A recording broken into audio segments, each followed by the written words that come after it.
It's your man Alex, and in this video, I'm going to be showing you guys my take on a textured crew cut self haircut. So let's get right into it. So to get started with this self haircut, I'm going to be using my trimmers from Babyliss to put in the bald line.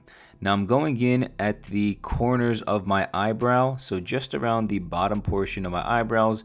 I'm going horizontally straight back. And then once I reach about the top part of my ear, I start to do a slight drop toward the back of my head, with the back of the head, of course, being the lowest point in the drop. So again, on the left side, just going horizontally straight across.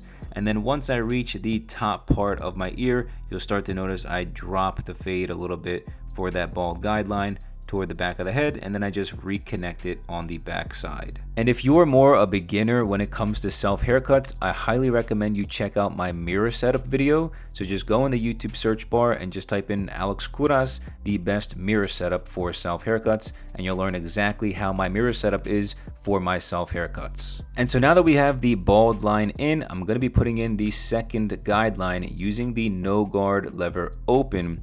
Now, one thing about me when it comes to cutting my own hair, I always like to put in my guidelines with the lever open. So you'll notice I go no guard lever open, one guard lever open, two guard lever open. They're all with the lever open for the guidelines. And then once all of the guidelines are in on my head, that's when I go in and adjust the lever to remove those hard lines. So for the no guard lever open, I'm going up about 3/4 to 1 whole inch all the way around my head, making sure that the guideline is as even as possible, and making sure that like the left side of my head and the right side of my head are still, 3/4 to 1 inch, and the back side as well. So now that guideline is finished, I'm going in with the number 1 guard lever open, and I'm going up again 3/4 to 1 inch.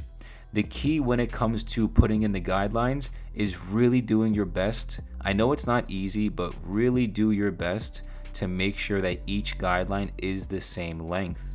The last thing you want is to have one guideline be 1/3 of an inch and the other 1 whole inch, and then it just makes the fading process really difficult. So do your best to make sure that each guideline is literally the same exact distance from the one before. So now I'm going in with the number 2 guard lever open. Again, lever open for every single guideline. Again, going up 3/4 to 1 inch.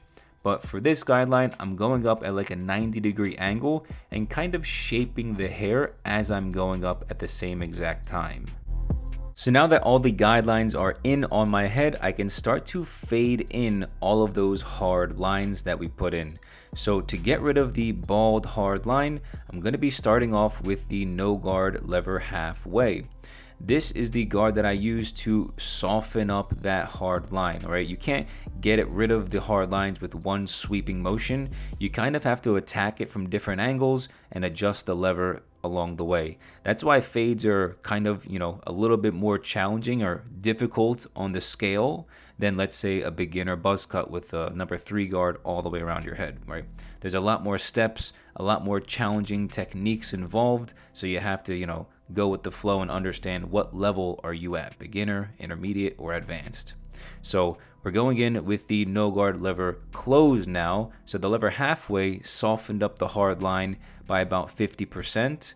The no guard lever closed is going to remove about 90% of that hard line. And the key with the no guard lever closed is to start from underneath the hard line, go up, hit the hard line, and flick away right away. So you kind of want to form like a C motion, like the capital letter C. You want to go in and then scoop away pretty quickly. Otherwise, if you end up going too high with the flick out motion, you'll end up putting in a new hard line and just making the fade a lot more difficult for yourself. So now going in with my trimmer, again, this was the exact same tool that I used to create the bald line, right? So going back to the actual tool that I used to put in the hard line in the first place, I'm finishing off that hard line using that same exact tool.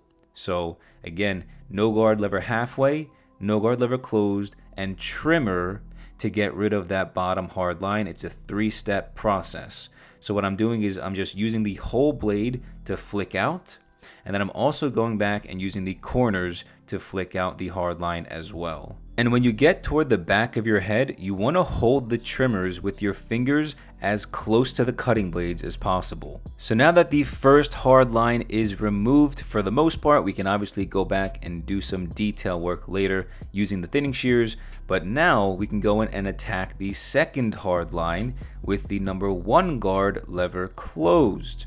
So again, I'm adjusting the lever when I'm fading the hard lines. Now the 1 guard lever closed, I use to soften up that hard line. So it's not gonna get rid of it completely, but what I'm really doing is just making it a little bit lighter, right? I'm just softening up the hard line a little bit so that I can go back afterwards using the half guard lever closed, and this guard is what I use to completely flick out that hard line. So similarly with the first hard line, how I use the no guard lever halfway and then the no guard lever closed, it's like you gotta soften the hard line first, and then you can go in and remove the hard line afterwards by adjusting the lever to a more closed position or changing the guard like you see here using the half guard lever closed.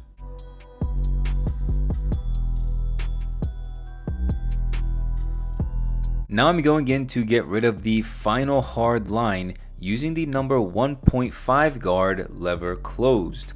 So I don't need to soften up this part of my hair because I'm starting to get into that zone where the hair is just really dark. So once you get to the more fuller, darker portion of your hair at that certain length, you'll notice that you don't need to do as much fading, because it just blends a lot easier and you don't need to do that softening step. So what I'm doing is basically skipping the softening step for this hard line and just going in with the 1.5 guard lever closed and just going up and flicking out and creating that C-like motion as I'm going up through that hard line. Now for the real magic of detailing your fade, you want to use your thinning shears and flip them around in reverse, and I call this the reverse thinning shear method to detail any little bulky spots or hard lines left within the fade that you see.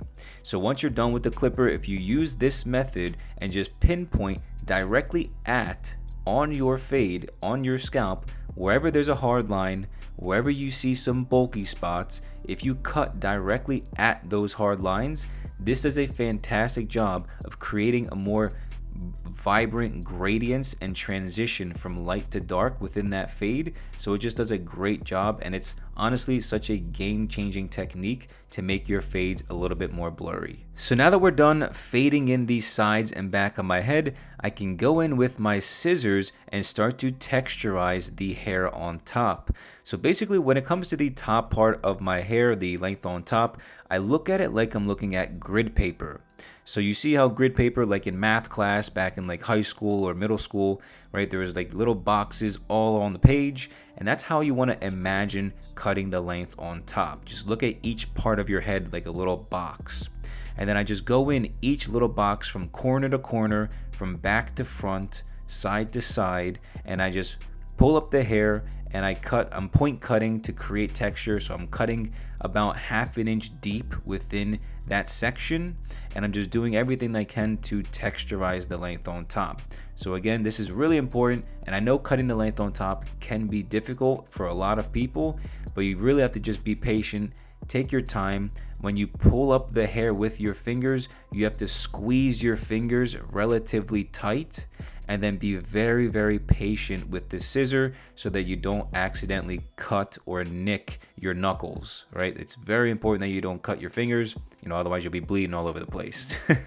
So be patient, take your time, and just do your best to create these little peaks and valleys within the hair. So now that the fade is done, and now that the length on top is cut and nice and textured, we can go in and finish off the haircut using some thinning shears over comb to blend in that section that blends from the sides and back into the longer length by our part line. So I'm just using the thinning shears, going up slowly with the comb and with the scissors at the same exact time, and just blending everything in nice and nice so we can have a nice clean transition from the fade to the longer length on top. But you can't finish the self haircut right there. You have to go in and give yourself a clean lineup if you really want to make the haircut stand out and just make those lines really crispy. So what I like to do is use my little scissors to clean the hair by my forehead. It's a little bit more of a safer option. And then for the vertical bars and the C cup going around my eyebrows, I like to use the trimmers because of course it's a little bit less risky in those areas. And it's just a really great way to tie in all of the hard work that you put in to make such a nice haircut. To style my hair, I'm going to be using my first ever hairstyling product, Organic Clay by Kouras. Organic Clay is a 100% all-natural, hair-healthy, 6-ingredient hairstyling clay that gives your hair a high-hold matte finish. The ingredients in Organic Clay are shea butter, arrowroot powder, beeswax, kaolin clay, rosemary oil, and vitamin E oil. That's it.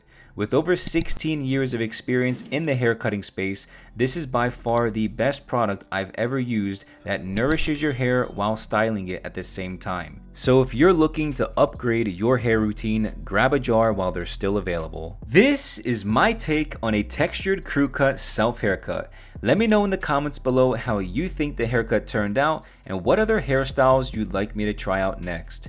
But make sure you leave a like, subscribe, check out Organic Clay by Kouras, and watch this video if you want to take your self haircuts to the next level.